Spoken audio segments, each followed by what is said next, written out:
ng kapatid ko ng trap. Nakita niya siguro na actually matagal na ako mahilig sa kalapate. Kaso nga lang kasi dito ayaw niya akong magkalapate dahil maraming malalaking ibon. Pero nung nakita niya yung mga kalapate rito, ang dami rin. Siguro naisip niya mag-alaga na lang ako. Kaya binilan ako ng trap na kulungan. Galing nabubuksan eh.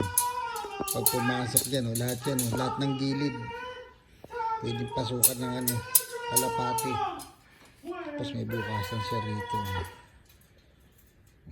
para pag kinuha. Galing bait talaga ng kapatid kong